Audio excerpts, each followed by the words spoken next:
sponsored by Warren. Restart. This episode of the Off-Road Podcast is sponsored by Warren, Medical Gear Outfitters, and Colby Valve. Every time with your mic, I don't know what it is. Off-Road Podcast, episode 334, Marketplace Madness, Jeep Edition. Tonight, Aaron climbs the new heights, Tony gets a new rope, and Ben goes camping. Welcome to the Off-Road Podcast, the podcast about everything off-road. We cover the news, review products, and interview people in the off-road industry. I'm your host tonight, Ben, and I'm here with Tony, returning once again, and Aaron. And welcome to the show. I totally did that all backwards. Dyslexia for the win. The Weekend Review is brought to you by Medical Gear Outfitters. What are you waiting for? Are you waiting to have a casualty on the trail? Check out medicalgearoutfitters.com to get straightened out.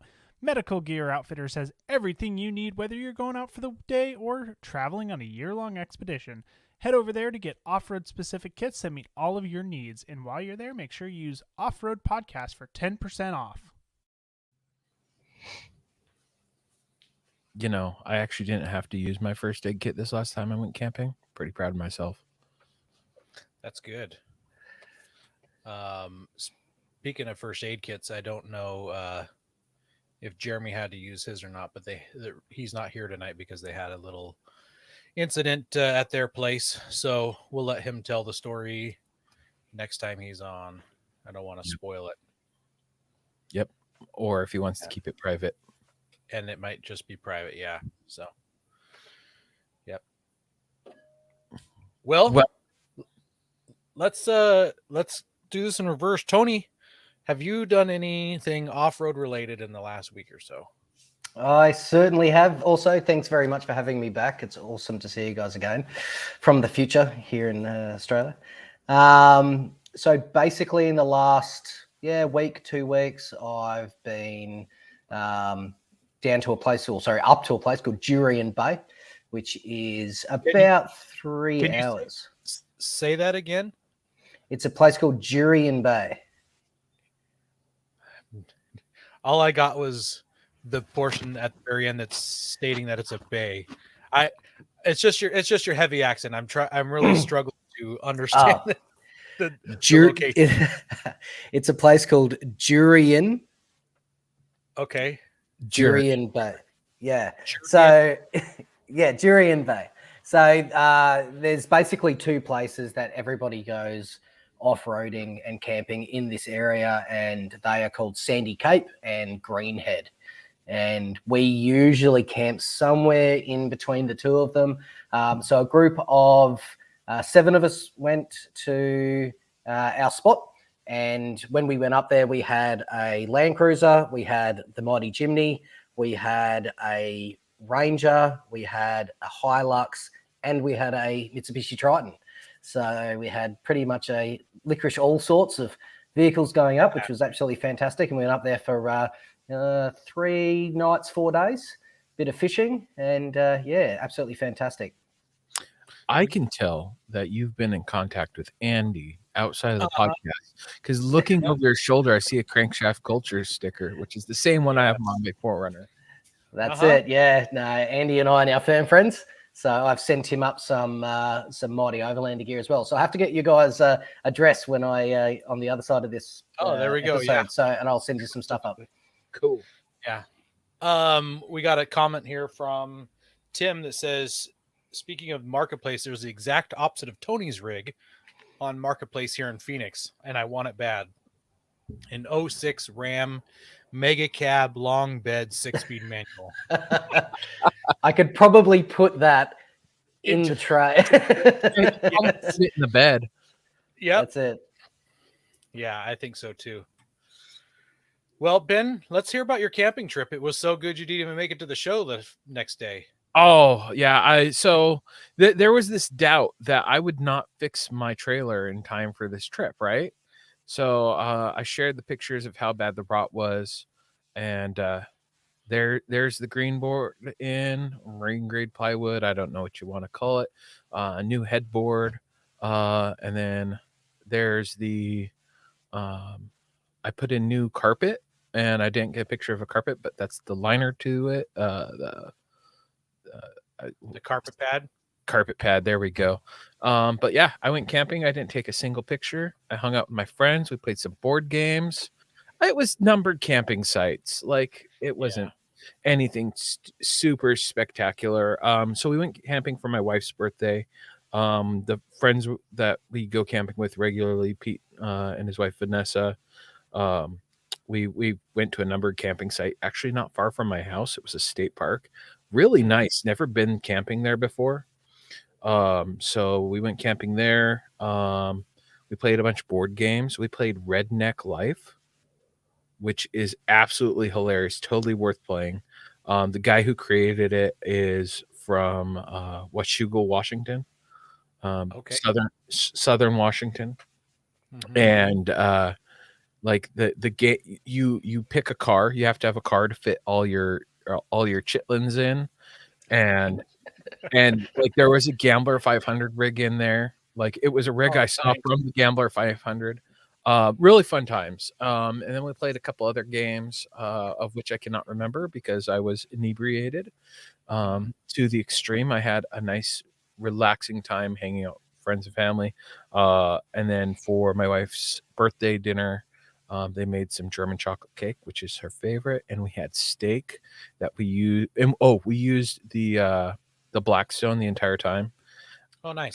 Okay, that has been my favorite upgrade that we've done to our camping gear lately. Is it's so versatile in what we can cook on it, and because it's flat. Last night I cooked some Costco ramen noodle thing. I can't think of what it's called. Yakisoba. There we go. Okay. With the vegetables and all that, which is we take camping. We'll get one of those and use it for camping because it's an easy cook it over the stove type dinner. But I cooked it all on the Blackstone. It's like slicing and dicing. Felt like I was in a Japanese restaurant where they have the giant burner table and yep, fun times. I had a blast. So yeah, other than that, I'm working on my. I've decided my power box is not big enough, so I had 2 more batteries that I've been swapping in between the 2. So I'm just putting them all together and adding some extra power ports so that I can charge directly off of it. And then I'm changing up my my diesel heater box. I'm going to make it a little bigger and more compact. So I've just been ordering parts and making my wife angry because I'm spending all the money. Oh, did I talk about my rock lights that I bought? Oh, so have you seen the Cyclone, the KC Highlight Cyclones? Yep. So they came out with their version 2s, and I found their version 1s on clearance. They're in pink, but it's rock lights. I don't care. Yeah. So I've got 10 rock lights that was cheaper than my cost for them.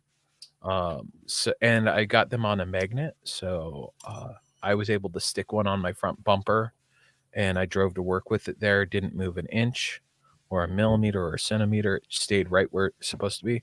So when I get some time, I'm going to wire in some rock lights. And then if someone really likes them and really wants them because they're pink, I'll switch them out for some V2s later. So, but the nice thing is I'll be able to put them up on the underside of the body in a place where I wouldn't be able to drill in because it's like the floor of the 4Runner. So they'll be up nice and high and not have to worry about ripping them off. So are these basically like a LED style pod light kind of thing? Kind of like a round pod light in a disc. It's like a donut. It's like a donut. Oh, right. Cool. Yeah. You got donuts in Australia? Say again? You have donuts in Australia? No, they made them illegal in the Great Donut Uprising of '63. Yes, we have donuts. So yeah, they're like a flat disc donut almost with a hole in the middle. It fits like an M8 fastener. Okay. Yep. I think it's an M8 because I use M6 bolts. So if there's wiggle room, so it has to be an M8 from there, right? Yeah, but Darwin says a little tape and rattle can you can paint over them and get a different color. there we go. Yeah, I'm really not too worried about it. I figure pink, breast cancer awareness. It sounds like that'd be good to kind of mount for things like, if you can see up there on my front runner roof rack, on the little feet there, I could probably do something there to kind of give myself some under awning lighting and stuff like that. Yeah, the Cyclone Lights are pretty awesome because I've seen them used as KC has a kit to do a hood kit where you've got two of them that you mount under the hood. I assume they're 12 volt. Yeah. Yeah. So sorry, I gotta apologize to Travis. My hand gesture was inappropriate when I was describing a donut. Yeah. No, good catch, Travis. Good catch. Ben, you've talked about those before, and we've talked about people using them as like dome lights in their rigs also. Yep, or dome lights, or under hood light, or like a rear hatch light and stuff like that. Yeah. Yeah, they have some special mounting brackets that you can buy for them to like mount them on tubes. They have a flush mount, so you can like cut in a hole when whatever you're going to use and use them. And Fred, welcome to the show, the live version. Yeah. Yep, the live version of the show. Glad you made it. So yeah, pretty excited about those. Other than that, it's just I've been busy with work, and I raptor lined a bumper today, and I went to clean up afterwards, and I grabbed the gun and was cleaning it, and I grabbed the tube and totally just forgot that it was covered in raptor liner and got it all over my hand. So fun day at work. They don't provide gloves at work.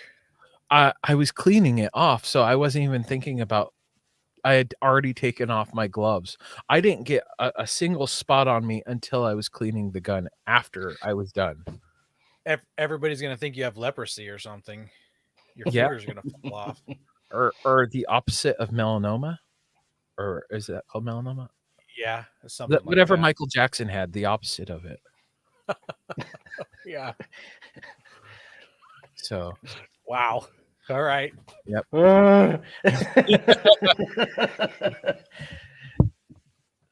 Well, Aaron, what about you? What's new, man? I put together some scaffolding that my brother-in-law brought home for me to use, so I could easily do the work up high that I'm trying to get done. I got all the layouts done for the next set of purlins. So the shop purlins are basically done, but I've got a lean-to off the side of the shop that I need to put the purlins up for that.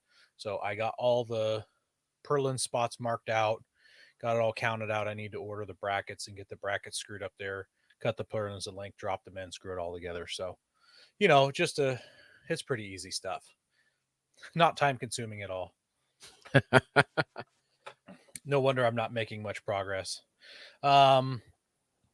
And I did some yard work the same day and was driving my tractor around, and I realized that every one of the 4-wheel drive vehicles I own has a locker in it. So are you including your wife's Yep. It's got a rear locker in my wife's truck. The tractor's got a locker, and the Frontier's got 2 lockers. So yep. All that's really missing is the car, and that's not all-wheel drive or anything. So nope, it's not. It'd be pretty fun to have a limited slip in it or something like that, but yeah, probably not going to happen. Not in my lifetime. So, and then we had another spot of rain come through, and we were expecting flooding again. So we put another sump pump in our basement. Probably nothing that Tony ever has to deal with in Australia. Sump pumps and flooding.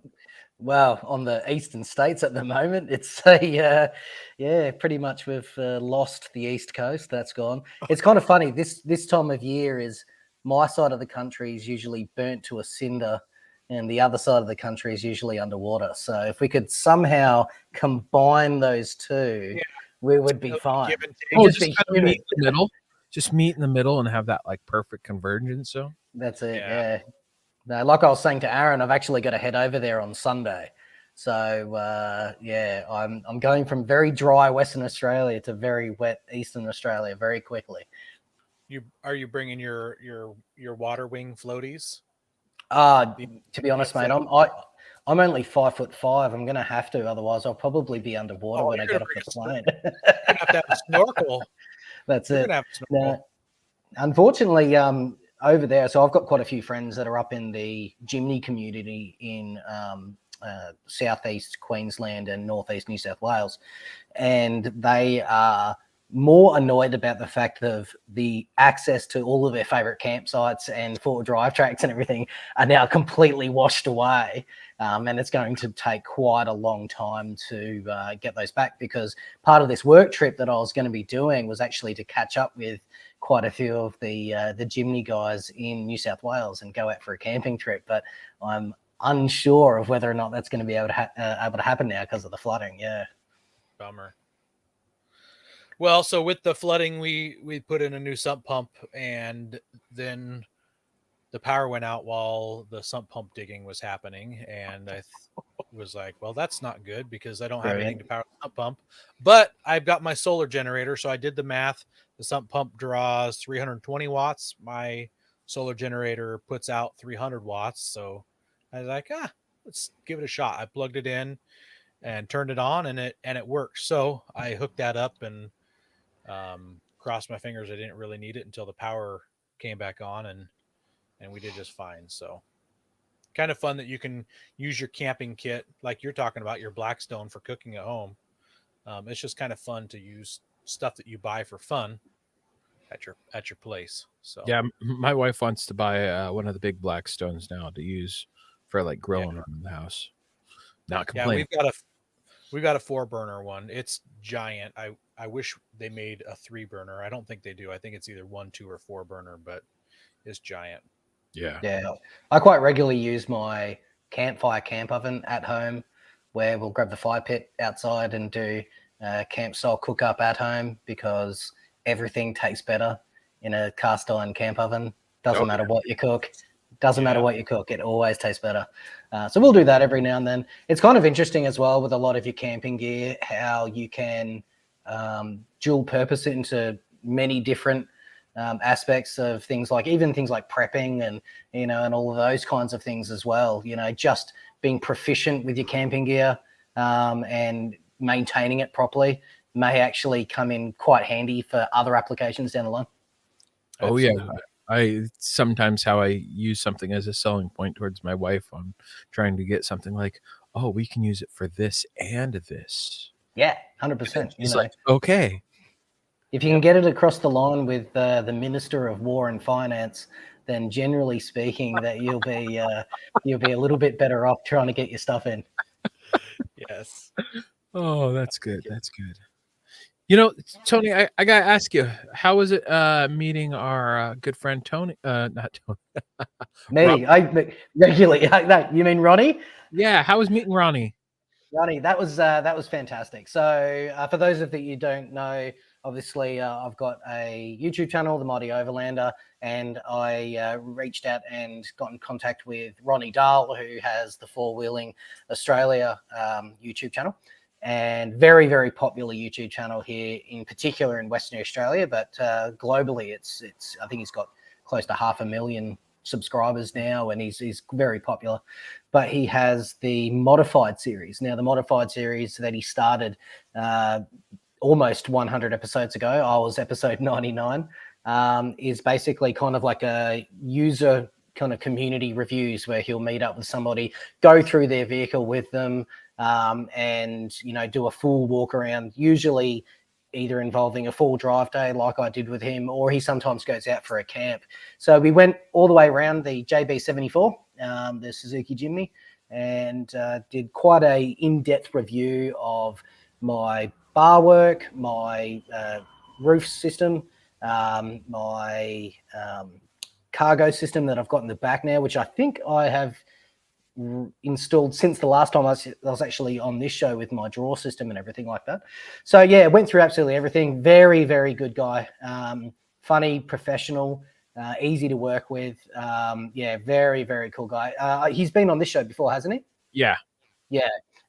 Very, very, very fun guy to be around. His cameraman, Chris, whose family runs the 4x4 Expo here in Western Australia and over East.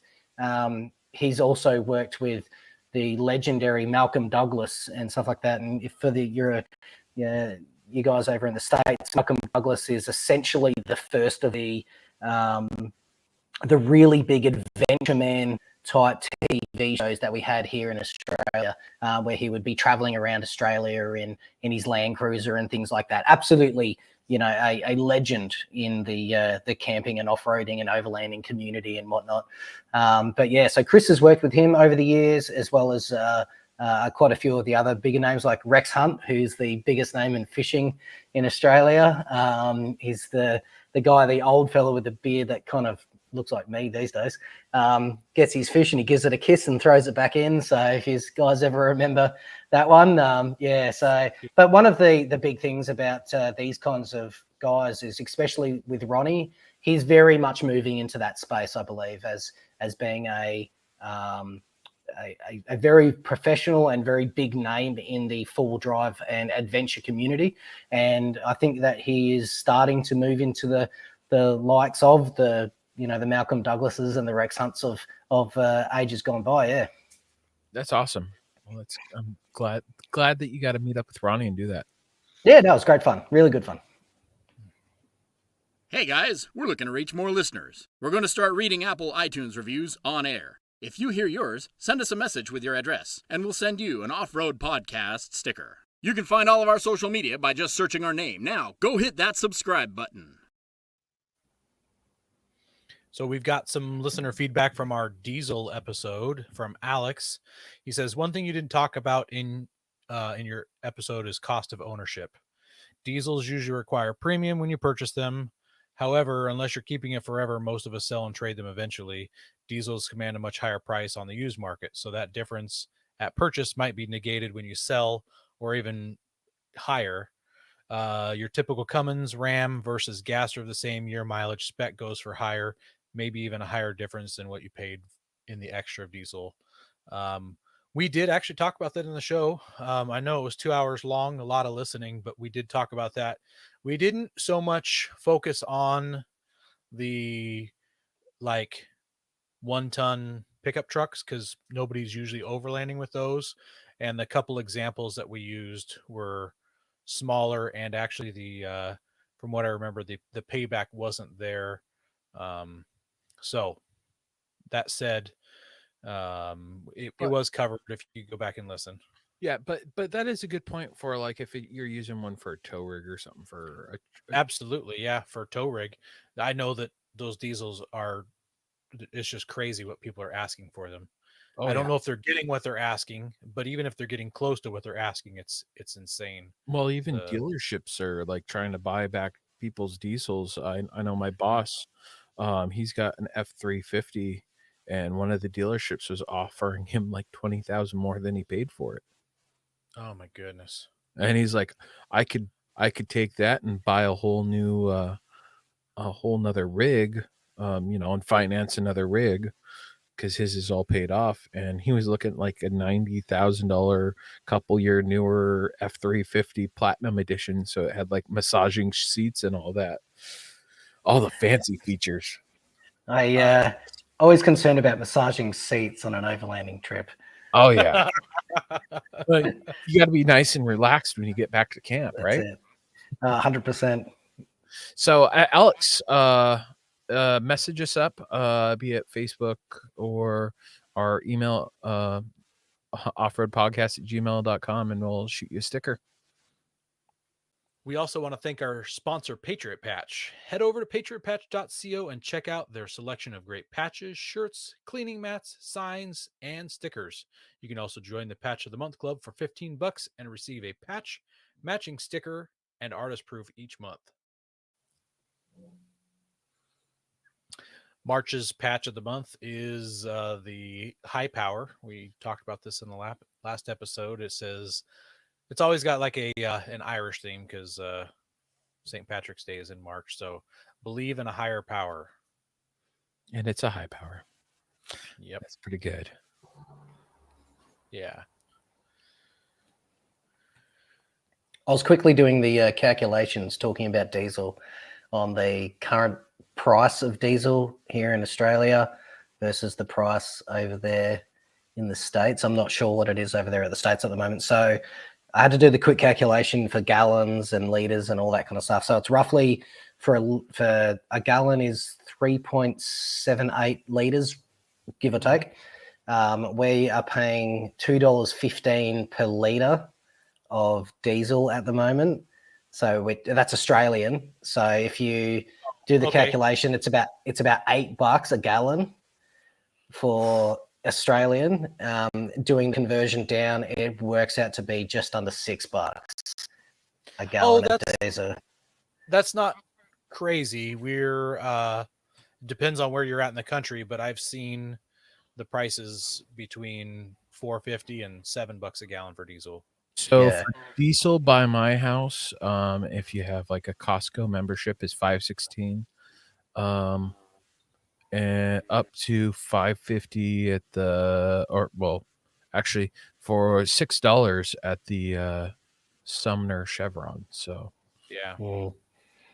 I mean, I remember during that period, just as the pandemic started, and there was all of those oversupply issues, and the price of oil plummeted, and the price of diesel and unleaded here in Australia plummeted to the first time it had been under 90 cents a litre. And God, since I got my license as a 17-year-old, and I remember back then, and I was just going, finally, this is the summer of George kind of thing. And I, was filling up and everything like that. And then, not even 12 months, 18 months later, here we are, over $2 a litre. It's, yeah. It's crazy how that works.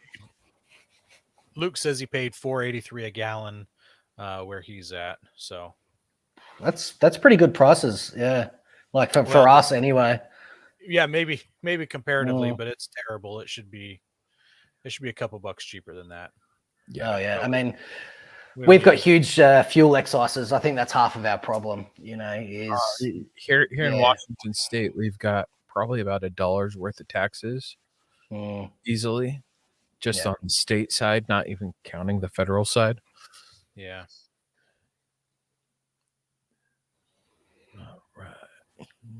Have tire troubles ever left you deflated? Colby Valve has got you covered. Ever have a valve stem leak? Colby Valve makes reusable and easily replaceable valve stems that don't require you to remove your tire from the wheel. They work with your off-road rig, ATV, side-by-side, commuter vehicle, or even your tractor. Never be left stranded again because of a busted valve stem. They also have a tire repair kit for those punctures that keep you away from doing your favorite thing, wheeling. Make sure to check out colbyvalve.com or ask for them at your local off-road products store. Tony, do you have TPMS in your rig? What's TPMS? It's good for you. That's awesome. Hey? The dummy light that tells you your tire's flat. Oh, no, don't worry about that. No, I bag these bad boys down to about 5 PSI when I go down the beach. And I don't get any warnings or anything like that. No, my old, I know my old Jeep. Speaking of the episode for Jeeps, my old Cherokee did, and I used to have a leaking valve stem in that, and I would fill it up probably once a fortnight, and then boom, it would be back again. It was infuriating. Yeah. Yep. Well, maybe we should talk to Colby Valve and get you some Colby valves to slap in your rig. Oh, for sure, definitely. Just for fun, yeah. All right, well, our first news story, Ben. This one's all about you. This one's got your name all over it. I'm so excited. So from the fast lane off road, the coolest thing that Jeep has come out with since the Jeep Gladiator, in collaboration with Razor, I give you the Jeep Scooter. Look at that beauty. It's got 8-inch air-filled knobby tires. It's army green with 2 round LED lights. It's got a trail rated badge. I'm sure you can definitely walk that thing through the Rubicon. It's got a 200 watt motor that can achieve 12 miles and last for 40 minutes, and 100 12 miles an hour. at 12 miles an hour, and it's got a payload of 154 pounds, so I won't fit on it. Who's going to fit on it? Who's going to fit on it? 154 pounds. My 10-year-old? Wow. Yeah. It's marketed at like people who own vehicles is how I see that, right? Yeah. And then and maybe kids. Yeah, it's marketed to Jeep owners' kids. That's what it's for. And this is the kicker. The Razor Jeep RX 200 is $499. Yahtzee. Yeah. So yeah, that's the I like when I first saw Jeep scooter, I'm like, sweet. They've got like a little 50cc scooter. I'm gonna go bomb down the trails in. You know, I can see it being $1,000. No, $500 for a scooter that my 10-year-old can ride, and that'll be about it. Yeah. He might make it till he's 14 with it, and then he's probably gonna be too big. Mac in the comments says you should get a scooter to replace your moped, and I'm 100% on board. Yeah. I bet you could overinflate the tires so that it can take a heavier payload, and then like put one of our solar generators on it with a little cargo basket, put a couple solar generators on there, bump up the wattage. You can go faster or have a longer range. You know what I'd rather do? I'd rather just take a Barbie Jeep, the little RC one, not the RC ones, and do like the Power Wheels. There we go, and do like the grind hard Jeep. Only if I had the time and patience.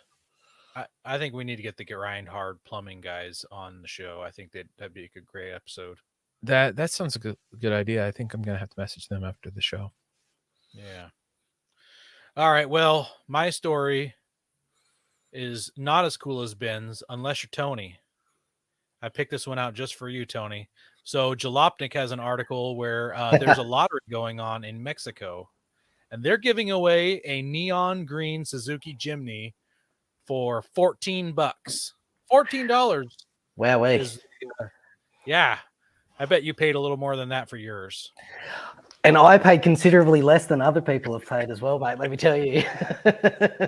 So, yeah, they've got a raffle going on. $14 a ticket. They don't say how many tickets they've got, but they do say that a new Jimny sells for about $21,000. The average person in Mexico only makes $16,000 a year, which is not very high. No. And so apparently raffles are a big thing in Mexico. People gather money together. They buy an item, they raffle it off, and then everybody splits the money from the raffle and somebody wins something. So yeah, we do it here in local pubs for a meat tray. We have the meat tray raffles at the local pub, which is that sounds like fun. It is. It's a good Aussie tradition, the old meat raffle. I like meat, even if it's not I like charcuterie boards. So, yeah. So the bad news is if you aren't a local resident, you cannot enter this. And even if you did enter and you did win, you wouldn't be able to register it in the United States for like 25 years. You'd have to just drive it off-road only, which that's what it's intended for. So it wouldn't be that terrible, but drive it off-road or only drive it on your property if you did get one. Yeah, I was going to say, can you register it as farm machinery? Just possibly. Yeah. You know what you could do is register it in Mexico, like become a dual citizen, and you're just visiting for however long you're visiting. Permanently. You know, I'm permanently visiting in my Mexican car. That sounds expensive just to have a Jimny. Yeah, you know. But it is worth it, though. Yes.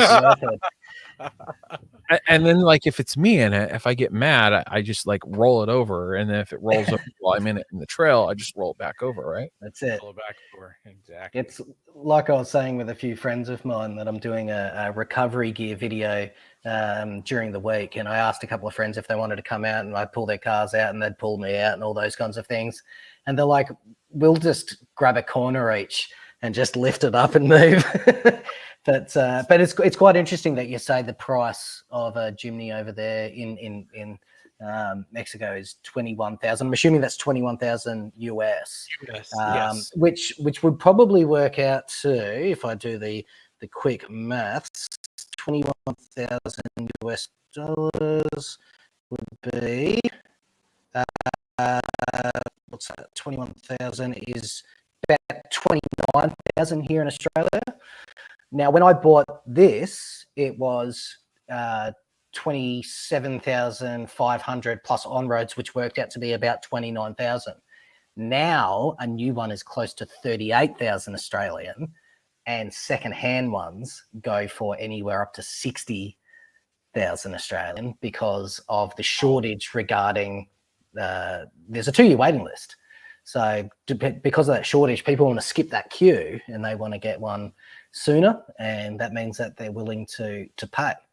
It sounds like the Ford Broncos here. Yeah, very similar, actually. Yes, very similar. Yeah. Actually, it's just about all the vehicles now, because even like the Jeeps and the Toyotas, their used market's just inflated. Inflation's crazy. That gives me a really awesome marketing thought. Suzuki and Ford should get together. They should rebadge the Suzuki Jimny as the Bronco 2 and sell it in the US as the Bronco 2. I don't know if you know what the Bronco 2 is, Tony. Yeah. But it was a super small Bronco from the 80s. It was on the Ford Ranger chassis, which was also a really small pickup truck. I mean, not the smallest Ranger that there was, but that would be really cool. A Bronco 2. And that would be so much better than the Bronco Sport.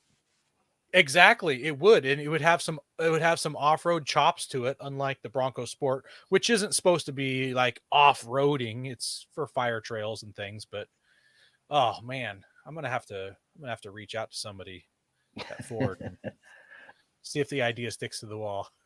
My understanding is Suzuki Motor Company for automobiles pulled out of the US in 2013. I want to say about then. So basically, the only thing that's left over there now is motorcycles and outboard motors for boats and lawnmowers. There's Suzuki lawnmowers? No, I don't know. I don't know. I was going to say, if there is, I'm buying one. I know they've got dirt bikes and boat engines. Yeah. So I just Googled it. The Jimny is made in 3 countries: Japan, India, and Brazil. So yes, I don't know how that would work for importing it, but this model's only made in Japan and India. The Brazilian model was the previous Jimny, and they haven't fitted their factory for the JB74 yet. At the time of this release, Japan was the only one building it, and subsequently they had a unit limitation of 60,000 units a year, I believe, which in car terms is nothing. It barely serviced the local market in Japan because the Japanese are racing these and everything like that. It's phenomenal. I love it. But it'd be very interesting to see, because look, even after doing that modified episode with Ronnie, the amount of comments that I saw on that episode, it's been watched close to 100,000 times now, were from guys in the States going, I wish that they bought these out in the States. You know, they're a very popular car, and even overseas, people want them. Yep.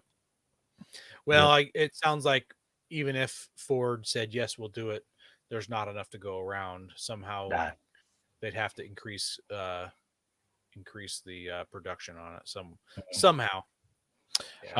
Here's what they do make. They do make wheelchairs. Nice. So there you go. See, now I've already broken my neck once in my career, so when I eventually do it again, I'm going to have my Jimny wheelchair and I'll be sorted. There you go. Just make sure you get in that green. That's it. Go prepared with Warren Industries. They produced the first recreational winch in 1959 and lead the industry with their dedication to quality and reliability. When you dig yourself in deep, make sure you have the right tools to get yourself out. Get Warren equipped and go where others can't. Now, let's get ready for adventure and head into our main topic.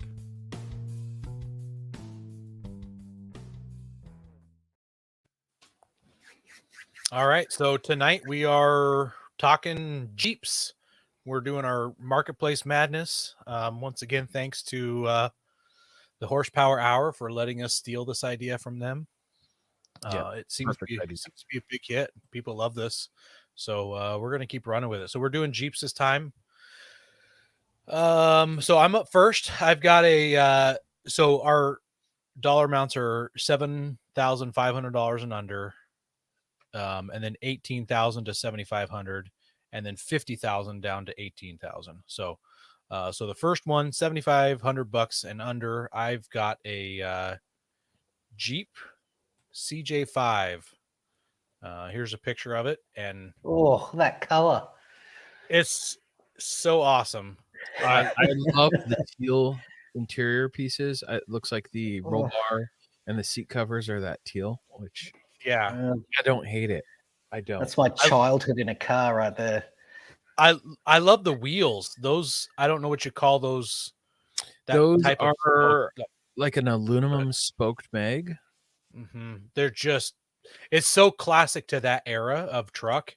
And then you can see the collector hanging down below, just waiting to get crushed by a rock underneath it. But it doesn't matter. It's just a cool classic rig. So this one is for sale in a town called Hood River, which is on the Columbia River between Oregon and Washington. And it says that the mechanics have it ready to wheel. Just back from the mechanic, so newly serviced, lots of upgrades, clear title. It's got a new 304 AMC engine with less than 600 miles, 4-barrel carburetor, 3-speed manual transmission, no rust, 4 new tires, new wiring, new battery, new brakes, no chains, 2 5-gallon jerry cans. Comes with a soft top that's not been installed. So much fun to drive. $6,900. And that actually, I mean, I'm only showing you one picture. It's kind of a rat's nest on the inside. The seat covers are super worn. That front fender's falling off. Yeah, the wheel arches falling off. I wonder how much rust there is behind that checker plate.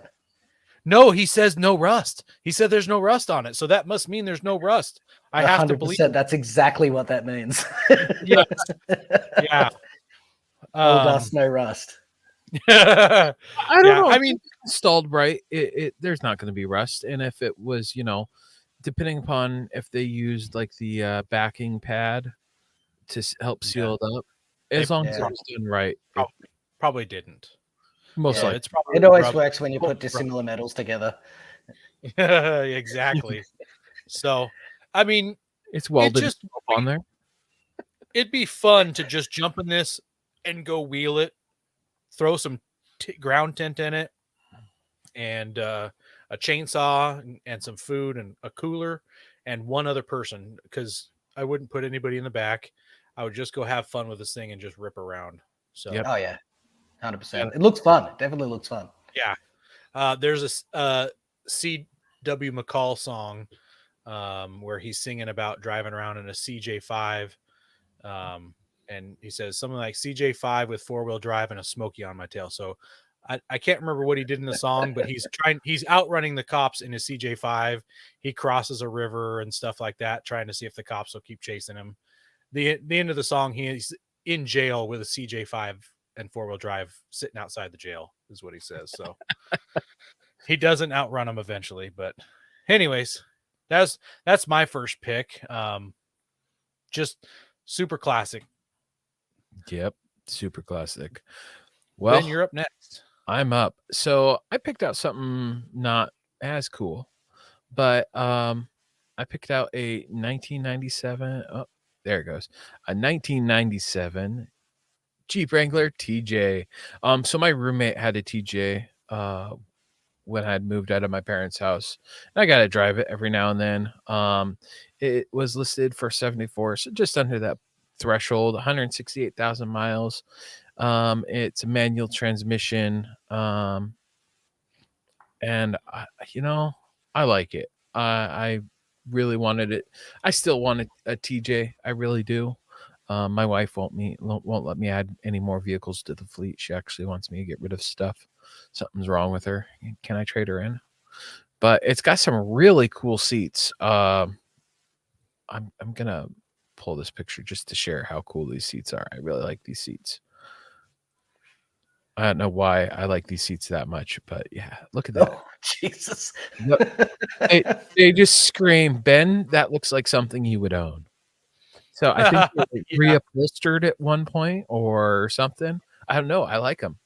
I bet you those are factory. I bet you they are. I can see that for 97. Jeep did some air quotes fun stuff back in the day. Yeah. So it's I like this Jeep. It's clean. I like the wheels on it also. Yeah. The all aluminum solid dish wheels. I don't understand the front bumper though. So it's just a stubby front bumper. I'm surprised they don't have one with a winch, but so what it looks like, it's not it looks like to me like it has the ability to tow it around, like that's a tow bar location, and then someone bent a little hoop and bolted a hoop where the tow bar brackets are. Yeah, and you know what? Now that I look at it more, that looks like a factory front bumper with the plastic pieces cut off of it. I'm looking at those two little lights there, and they look like they're just dangling on the underside. Is that what they're doing? They looks like they're mounted to the underside of the. They're mounted to the underside, but the funny thing is they're aimed up. So they are. So they're not going to be much use. So they're just purely blind oncoming drivers. Yep. I call that squirrel chasers. Yeah. So I don't know. I mean, there'd obviously be some work that I would do to it to switch it up, but I've always wanted a TJ. My roommate had one, and I wanted one, and I got a JK, and then I kind of want an LJ now, but because I can fit everyone in it. But then I gotta get new stuff. So here's pretty clean. Factory half doors too. I should mention that. Here's another interior picture, and if you look in the bottom left under the steering column, the janky switch. I bet you that's the switch for the janky lights. That's it. Most 100% likely. it is. Yeah. You've got to actually hold the wires in when you switch it. Yeah. Anyway, so yeah, that's from the outside it looks good, and I think those seats are pretty cool too, Ben. I agree.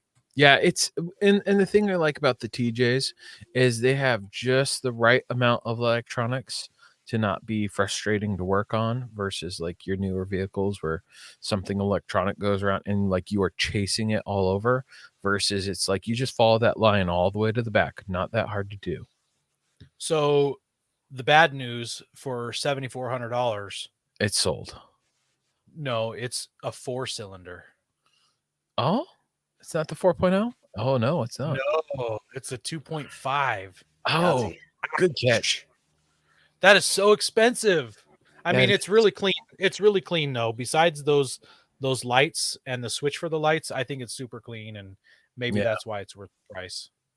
Yeah, and the miles aren't super crazy high on it either, considering the age. I just hit 235,000. All right, Tony, you're up. Okay, so my cheap Jeep that I've picked is a 62 CJ5. I'm not sure if you've got the photo. There it is. And this thing is, now that first photo there, first off, in Australia, that bull bar is illegal. You're not allowed to have them angled forward like that because they are just pedestrian crushers. But apart from that, the guy has he's started to do some work on this thing, and in subsequent photos actually show quite a bit of work that he started doing to clean it up and make it look a little bit nicer. The things that concern me, however, it is the 6-seal. It's a 6-seal petrol 3.7. The thing that concerns me, however, apart from the 3-speed manual, is its kilometers, obviously, because we use the King's measurements here. 1, 2, 3, 4, 5, 6 kilometers. Now, that concerns me. I doubt that that's exactly how many kilometers this thing has done. That being said, though, for a 62, she doesn't look too bad a nick. And I reckon that you could use that as a bit of a base for a bit of a restoration job. Price-wise, it went for 9,999 Australian dollars, which works out to be about 7,400 US. That's a beautiful rig. I love the soft top on it. Yeah, it's definitely got that military look, and the fold down front on the windshield there is absolutely brilliant. If you took all of that off, got rid of the doors, folded down the front, painted a olive drab and put a star on the side, you'd be halfway there, I reckon. Yeah. Yep. Yeah, and it's got the upgraded 250 Falcon motor from the original 170 CI. Not exactly sure what that is, but yeah, it looks nice. I like it. I'm bummed to hear about that. You can't have like a forward rake on your. Sure, it's not safe for people to run them over, but it looks super cool on that bumper. So, yeah, definitely. So do you angle it back so then it catches the pedestrian? Yeah, that's the plan, is we drag them along. While we don't kill them, we maim them, which is fine. Can you just put some chairs up there that, like, when you run into them, they just fall into the chair and then you keep driving? So essentially, a few years ago, they brought a law in which outlawed 5-post bull bars. Or what we call them roo bars, obviously for kangaroos, and those 5-posters got kiboshed. Other than, I think, the Northern Territory might be the only place you can still have a 5-poster. Mind you, though, the Northern Territory is a little bit like the Wild West of Australia. It's kind of an anything goes kind of lawless state sometimes. But the 5-posters, they'd have them, obviously across the front of the vehicle and then bent forward with like almost like a security grill backing to it. And the idea would be is if you're out in the highways in the outback and you did catch a roo, it would push the roo under the car rather than it flipping over to the bonnet and through your windscreen. But the subsequent issues for hitting pedestrians, like that. There you go. And that's exactly right. Yeah, except for they were bent forward a little bit more than that. And basically, unfortunately, the ramifications for hitting a pedestrian they felt was a little bit too high. So they outlawed those at some point. Must have been in the early 2000s, I think.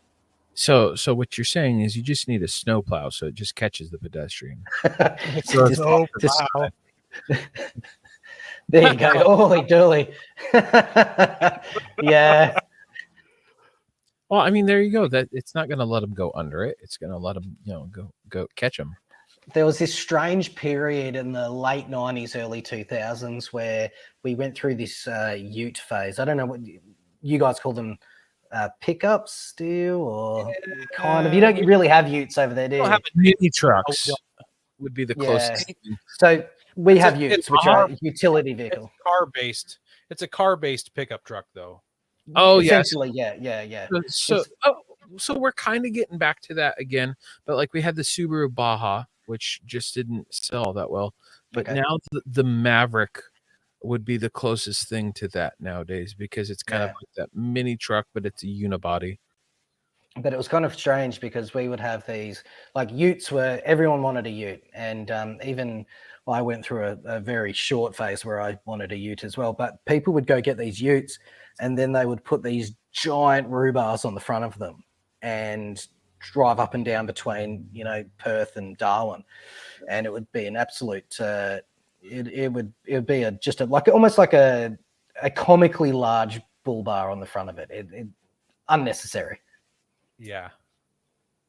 Well, and I typed in 5-post rhubar into Google Images, and there's just that's where I'm getting all these pictures from. There's just some and they're comically big.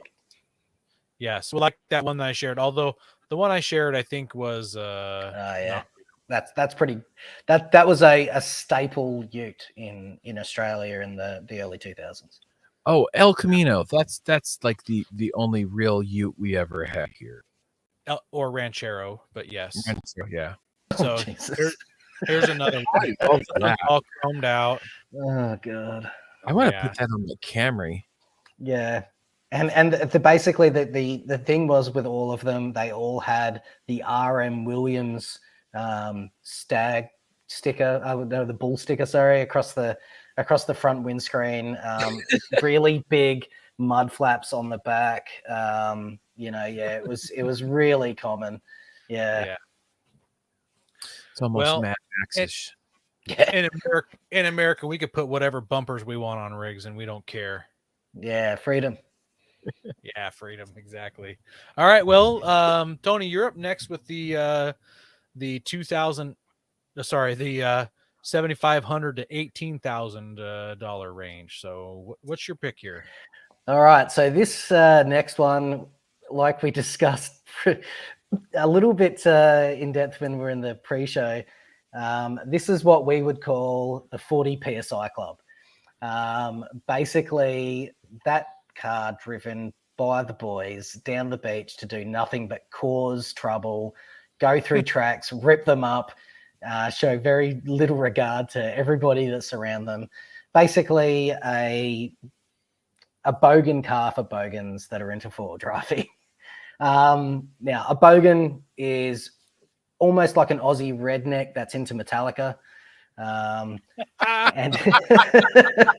so you can see that's exactly what they'd be doing this. I mean, and the only other person that would own this car would be a doomsday prepper. So, but 100%, yeah, I think for the price, I think it looks pretty tough. But yeah, I think the people that would drive it would probably cause more trouble than the vehicle itself. So that one needs new tires. You can see tread on, but they're just about done. It's got the super Chinesium lights on the front. Those are from Amazon all day long. Oh yeah. And those door bars look super cheap too. They look like they have now, I'm not 100% sure on the legalities here regarding that. I believe off-road, you're fine to use those. On-road, you're not, I think. Someone may correct me on that. I've never felt any need to take the perfectly fine doors off my vehicle. So, you guys drive around with your doors off? Yeah, I mean, look, I'll be honest. Sometimes I don't even put the window down. You know. I can see how hot it is there, right? Yeah. That being said, I can guarantee this guy would still drive with his aircon on though, all day long too. Yeah. No, as I think about it, how hot it is there. Yeah, I can see why. That one reminds me of Jeremy's Jeep. Yeah, me too. There he is. All right. So I got the next one here. This one's pretty slick. Go for it. So this is a 1989 Jeep Comanche short bed. That's super clean looking. It's got armor front and rear on the bumpers. It's got it doesn't have a winch, so it needs something to plug the hole, but we know a guy. It's got I don't know if it's wrap or if that's a paint job, but it doesn't matter. It's cool looking. It's got upgraded LED headlights on it. It only has 90,000 miles for being a 1989. It's got the inline 6 motor in it, so it's going to run forever if you take care of it. Is that an American flag on the bonnet? Absolutely. America. America. Yeah. So this one's actually up near Jeremy. He should check this one out. And these have solid axles up front too, so they're solid front and rear.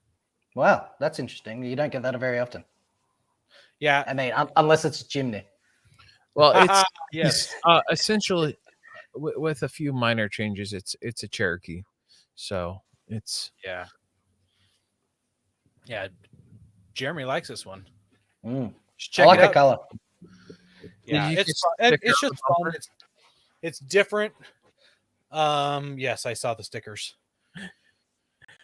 But we'll keep it family friendly. Yes, we will. But I think it's super clean, super neat truck. Oh, I mentioned that it had a steel bumper in the rear. It's got a factory bumper. For some reason, I thought it didn't, but it does not have a factory bumper in the rear. So that almost reminds me of a Hilux.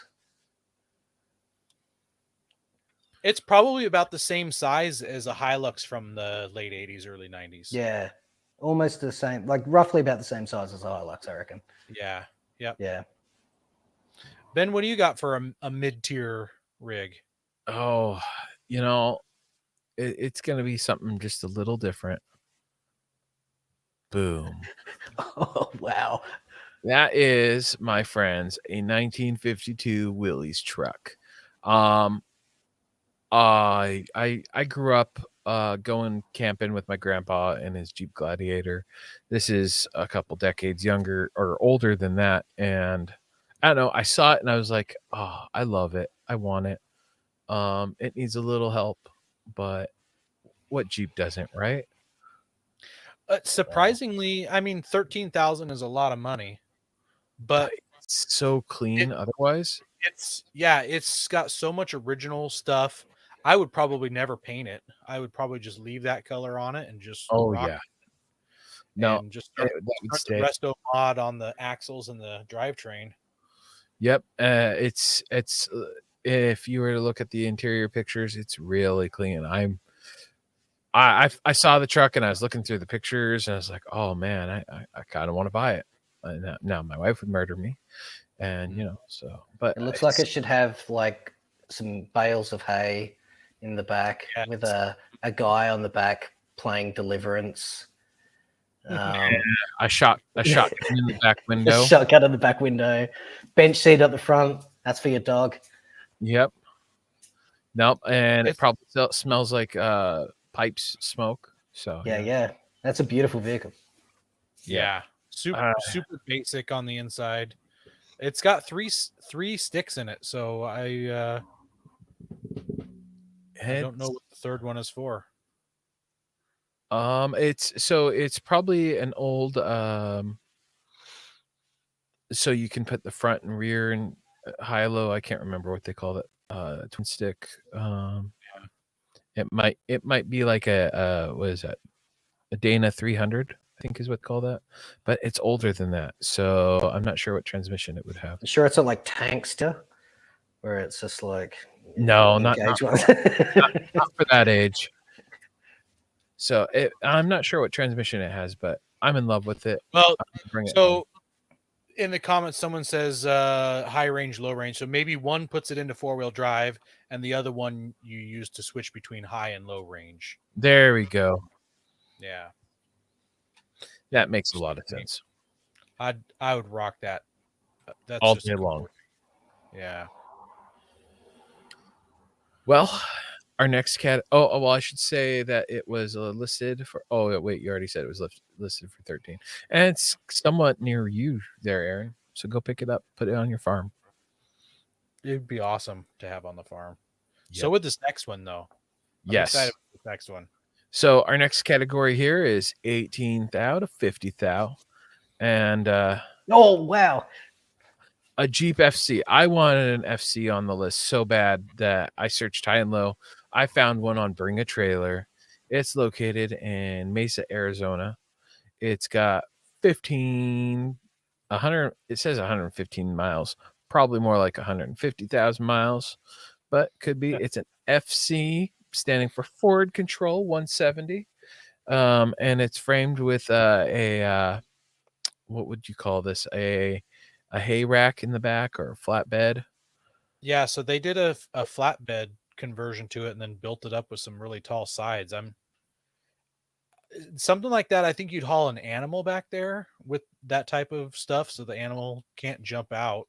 Well, if I bought this, I'd probably become a pot farmer and put all my pot in there, my bales of pot as I deliver them. Just so I don't think they do bales of pot, but I'd be the guy to do it. So it's on bid, and it's the reserve is not met for 30,000 miles or $30,000 right now. I don't know what the bid is for it, and I don't want to know, but it's the 5-digit odometer shows 115 miles, which is said to represent since completion of refurbishment.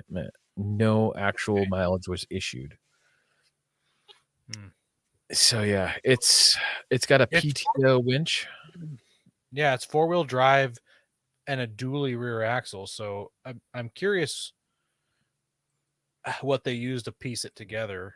I don't know if these came with dualies or not. I don't know enough about the I Ford don't Control. think so, but I could be wrong. Yeah, it's beautifully restored. I've always wanted a forward control. Every time I find them, they're rusted out pieces of junk. Oh yeah. But it's just gorgeous. I don't know what I'd use it for. Probably bad things, and it never worked for me. But I want it. I'll bring it home. Yeah. I have to file for divorce afterwards, but it might be worth it. I'll live in it. You'd end up living in it for sure. You know what? There's already a frame to my tiny house, so there we go. Just throw a tent over it. Yeah, there we go. I'll put my huge rooftop tent and climb up the sides. Got a built-in ladder. Yeah. All right, Tony, what do you got for your high price rig? You're muted, Tony. Boom, gotcha. So this high price rig, I saw the American flag sticker on the orange one, and I thought I'd raise it up a little bit with this thing. And what a specimen! Some of the specimen is right. That's the appropriate verbiage. Now I've got to read out the the description of this vehicle from the seller.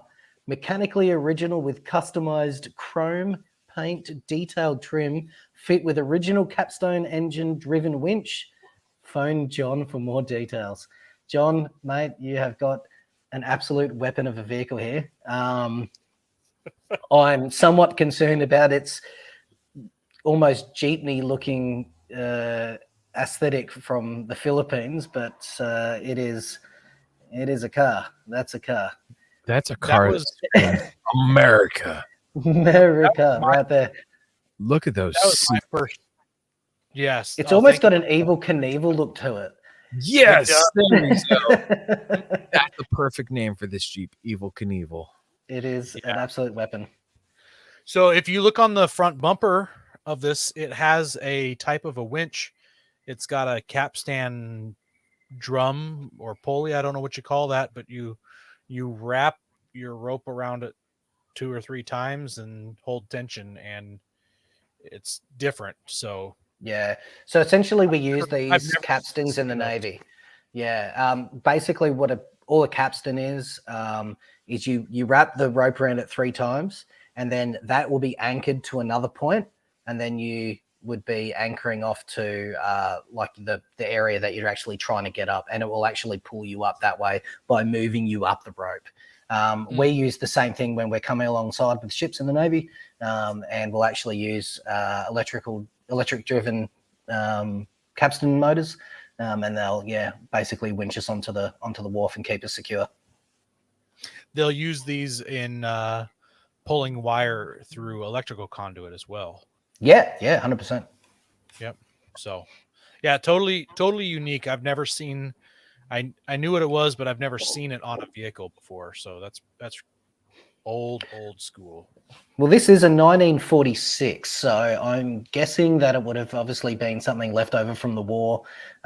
Where it ended up in Australia, I have no idea. It's in New South Wales. And by the looks of things, the price is 39,500 Australian. So the quick conversion from US dollar, USD to AUD is 39,000 Australian gives you 28,350 bucks US. Not too bad. Yeah, you could buy two of them almost for the price limit. Find me a second one. Yeah, good luck. That's so that price also includes transport to get it back to the States for you guys. That's true. Yes, it would. Yeah. Travis says that we call it a tugger in the electrical field. There you go. Yep. All right, here's mine. Drum roll, please. Look at that beauty. Oh, 2018 Wrangler JLU Rubicon. No way. Well, it looks like they have what is that, rigid light bar on top? Mm-hmm. So I'm going to read some of the description to you. So this is local to me. Actually, sorry, it's local to Ben. It's up in Woodinville. It says lifted, and that's in quotes for some reason. I don't know why it's in quotes because it's clearly lifted. Lifted Jeep Wrangler Unlimited in great condition, no accidents, lots of premium upgrades, tan leather interior, Apple Play navigation, blah, blah, blah. Custom wheels. I don't know why they're custom. Are they custom? They're just aftermarket. They're just aftermarket. To me, a custom wheel is when it's been customized. 37-inch KO2s, although it says KOSs. It's running the TerraFlex Falcon shocks. Yep. The bypass shocks. Yep. S&B cold air intake, super chip module, hard top headliner panel, Oracle rock lights, which are Bluetooth, by the way. The last sentence here, daughter's Jeep and getting ready to go to college. So don't come with low ball offer asking $50K OBO. So it's daughter's Jeep. This thing has probably never been wheeled. It's got some upgraded parts. It's probably never been wheeled. So this would be the right one to buy in my book. Yeah. 50K is a lot of scratch though. Yeah, 50K is a lot of scratch. It's not terrible for the market. Even with the miles. Good tires. It's got great tires. That's it questionable. doesn't have a winch. The shocks alone are an expensive upgrade on this rig, and the light bar doesn't look like a cheap. That's because it's been lifted in quotes. Yeah. Lifted, yes. Well, and finding 37s right now, and a KO2 is probably going to be a little hard. Yeah, and their fuel rims, how they're custom is you probably got them from custom offset. That's why they're custom. Maybe, I don't know. So yeah, it's got it's just got some neat stuff done to it. So I'm not sure if it's worth 50K, but knowing that it's been owned by a girl and it doesn't look like it's probably ever been off-road. Don't you dare lowball him, man. No lowballing. I shouldn't say that girls don't go off-road. That's terrible of me, but this one, as long as you don't lowball him. This one doesn't. The main thing. It's been off-road. Yeah.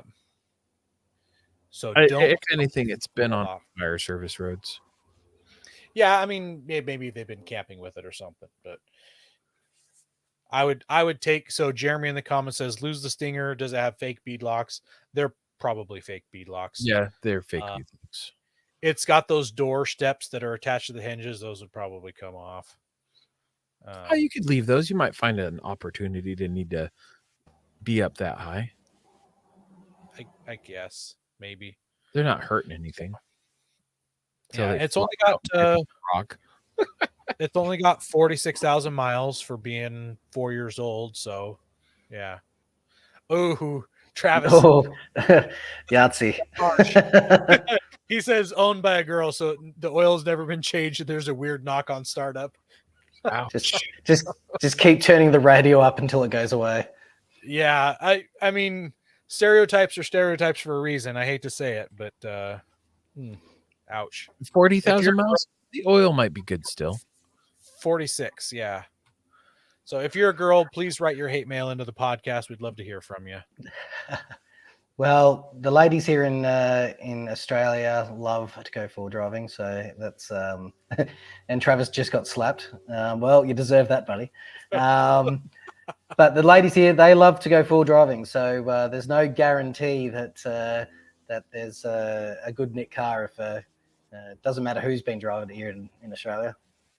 That's good.